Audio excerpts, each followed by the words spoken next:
Hello again, and welcome back to the Golden Age of DC Comics 365, where I'm taking this page-a-day coffee table book and I'm reading it. I'm reading it to myself, and I'm reading it to you, too.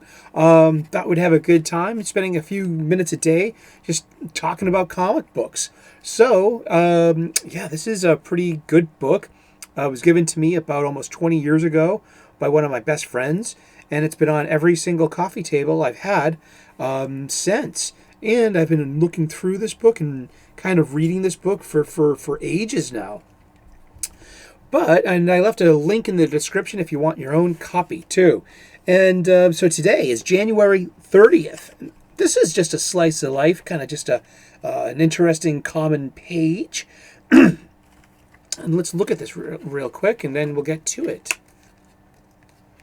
It's in medias res, in the middle of the action. Every minute that you stay here, your life is in danger. Leave now. I'll go with you. This is a madman's house. I mean, what is it? Who is speaking? What story are we in? We found this random comic book. We opened it up, and are we hooked? What's going on? This is story and art by Ed Winarski from Adventure Comics, number 43.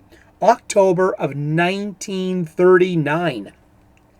For January 30th, in the desperate struggle to provide material for the inexorable machine of a monthly comic book, writers might look anywhere.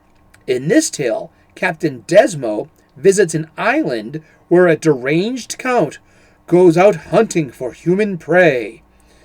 The most obvious inspiration was Richard Connell's famous short story, The Most Dangerous Game, which has been made into at least 4 films and imitated in dozens of television episodes.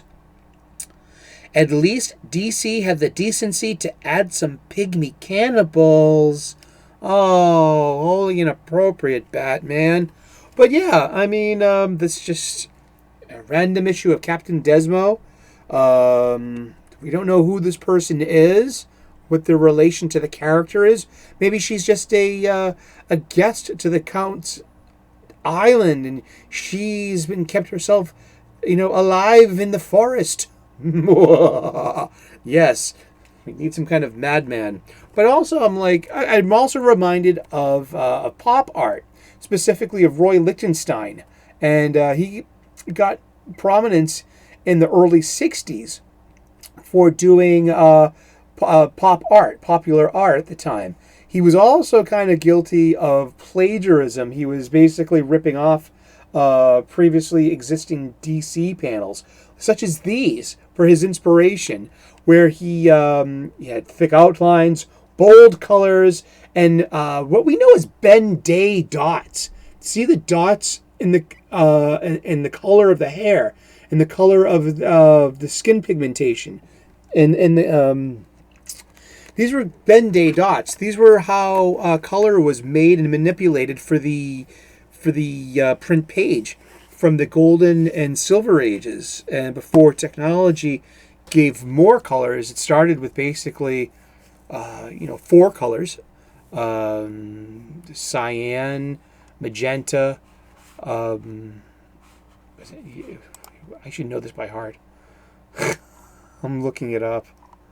But yeah, cyan, magenta,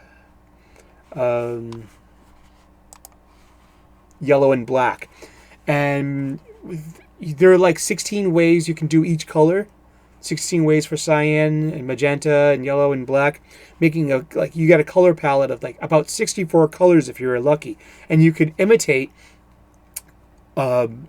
most colors on a printed page, from Caucasian flesh tones to pink and purple and orange, and that came through on the cheap paper and the pulp paper that they were printed on.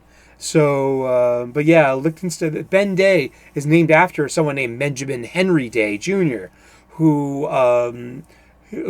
is a printing. This is a printing and photograving technique dating from 1879. So this is why that the process is commonly described as Ben-Day dots. And yeah, that's a little bit of, and this is why I love comic books. It has me reaching for the wiki, reaching for the encyclopedia or the thesaurus or the dictionary. And that's what a good comic book does, is has you looking for more information to fill in your context, to be more informed. And the more informed mind seems to have an overall more appreciation for the story. But it's made to be enjoyed on a surface level too.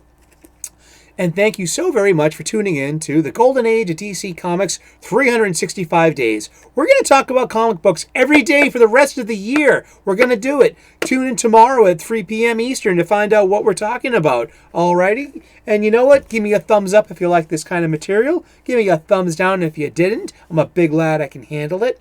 I'm an ordained minister, a spiritual guy, an amateur theologian. We say let's get spiritual, and we often do here. I'm also a professional chef. I make delicious, nutritious, and beautiful food. I share these cooking hacks with you so you can share at your table with your family. I want to earn your subscription and be part of your daily YouTube day with my daily content. So come on board. Thank you so very much, and we'll see you again later. Thanks.